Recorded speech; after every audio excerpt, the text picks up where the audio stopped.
आणि 3 ते 4 दिवसाच्या त्या कालावधीमध्ये ज्या महिला लाभार्थी आहेत त्यांच्या खात्यावर तो लाभ जमा होईल. मला गेला होता या महिन्याचा जानेवारी महिन्याचा म्हणजे नवीन वर्षाचा पहिला जो लाभ आहे डीबीटी आहे ते 26 जानेवारीच्या आत त्याची सुरुवात ही आम्ही करत आहोत आणि त्या संदर्भातलं जे आर्थिक नियोजन आहे ते सुद्धा अर्थ विभागाकडून आम्हाला महिला व बाल विकास विभागाला प्राप्त झालेला आहे. त्याच्यामुळे लाडक्या बहिणींचा जो जानेवारी महिन्याचा लाभ आहे हा साधारणपणे 26 जानेवारीच्या आत त्याची वितरणाची सुरुवात होईल आणि 3 ते 4 दिवसाच्या त्या कालावधीमध्ये ज्या महिला लाभार्थी आहेत त्यांच्या खात्यावर तो लाभ जमा होईल. मला आपल्या माध्यमातून सर्व लाडक्या बहिणींना आज जानेवारी महिन्याच्या संदर्भातले अनेक माध्यमांकडून सुद्धा विचारलं जात होतं आणि बऱ्याचशा लाभार्थ्यांकडून सुद्धा साधारणपणे तो प्रश्न उपस्थित केला जात होता.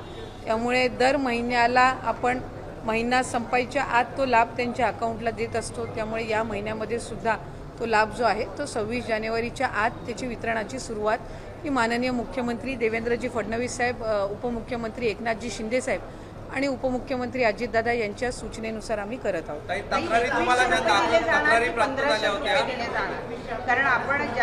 ताई, या संदर्भामध्ये आम्ही आधी सुद्धा बऱ्याचशा वेळेला स्पष्टीकरण दिलेलं आहे.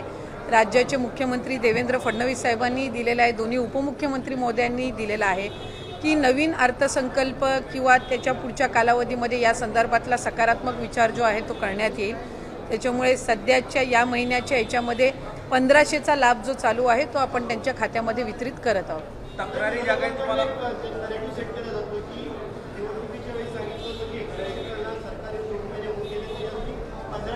नाही, विरोधकांनी तर सुरुवातीपासून या योजनेवर टीकाच केलेली आहे. त्याच्यामुळे सुरुवातीला तर ते म्हणायचे की 1500 सुद्धा राज्याला कुठंतरी आर्थिकरित्या खपाट्याला नेण्याचं काम हे सरकार करत आहे, महायुतीचं सरकार करत आहे, असे वेगवेगळे त्यांनी आरोप केलेले आहेत. त्यांनी त्यांच्या मॅनिफेस्टोमध्ये सुद्धा 3000 ते करतील अशा पद्धतीचं त्यांनी काही घोषणा त्यावेळेला केलेली होती. मॅनिफेस्टो हा ज्या वेळेला एखादी युती किंवा आघाडी करत असते त्यावेळेला निश्चितपणाने त्या जे काही घोषणापत्र असतं त्याला अधीन राहूनच कुठलंही सरकार किंवा युती काम करत असते. आम्ही महायुती जे आहेत ते राज्याचे मुख्यमंत्री देवेंद्रजी फडणवीस साहेब, उपमुख्यमंत्री एकनाथजी शिंदे साहेब आणि अजितदादांच्या नेतृत्वाखाली त्या संदर्भामध्ये काम करत आहोत. जास्तीत जास्त महिलांपर्यंत लाडकी बहीण योजनेचा लाभ हा देणं आणि त्याचबरोबर म्हटल्याप्रमाणे मुख्यमंत्री मोदयांनी सुद्धा त्यांच्या पहिल्या पत्रकार परिषदेमध्ये आम्ही बरोबर त्या सर्व बाबींचं नियोजन करून जे घोषणापत्रकामध्ये आम्ही वचन जे दिलेलं आहे लाडक्या बहिणींना त्यापासून कुठेही दूर न हटता त्यांना वचन दिलेला लाभ जो आहे तो आम्ही व्यवस्थित नियोजन करून त्या पद्धतीनं आम्ही त्यांना देणार आहोत. नाही, साधारणपणे आम्हाला 3690 कोटीची जी तरतूद आहे ती त्या ठिकाणी अर्थ विभागाकडून प्राप्त झालेली आहे आणि या महिन्याचा जो लाभ आहे हा त्याच्यातून वितरित होणार आहे. या व्यतिरिक्त सुद्धा फेब्रुवारी महिन्याची सुद्धा आम्ही तयारी त्या निमित्ताने करत आहोत, कारण मार्च महिन्यामध्ये नवीन अर्थसंकल्प सादर होणार आहे. त्याच्यामुळे साधारणपणे जानेवारी महिन्याचा लाभ हा आम्ही 26 जानेवारीच्या आत डीबीटी करायला सुरुवात करून त्या महिन्याच्या त्या 3-4 दिवसाच्या या महिन्याच्या कालावधीमध्येच कसा त्यांच्या अकाउंटला पोचेल ही आम्ही खबरदारी घेणार आहोत. फेब्रुवारी महिन्याचं नियोजन सुद्धा आम्ही त्या पद्धतीनं करत आहोत आणि अर्थसंकल्प सादर झाल्यानंतर त्यावेळेला सुद्धा प्रत्येक महिन्यामध्ये कुठेही खंड पडता कामा नये या पद्धतीची आम्ही उपाययोजना विभाग म्हणून घेत आहोत.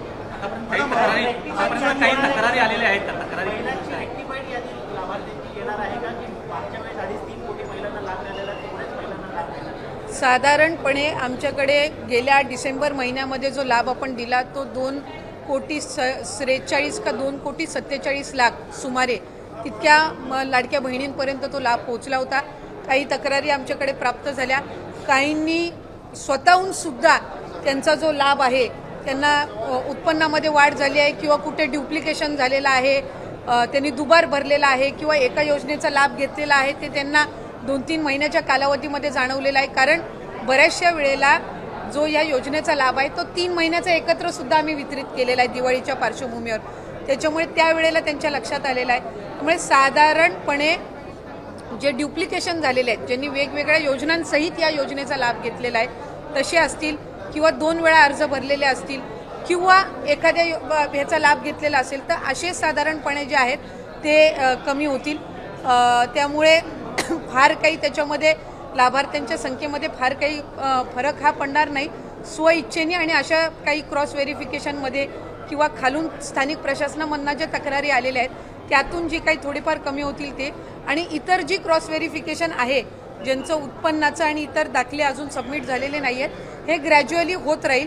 त्यामुळे साधारणपणे या महिन्यामध्ये जो आकडा आहे तो आधीच्याच सारखा राहील। काही 1% जर त्याच्यामध्ये काही फरक झाला तर, म्हणजे जर 1-2 लाखाचा जर फरक झाला तर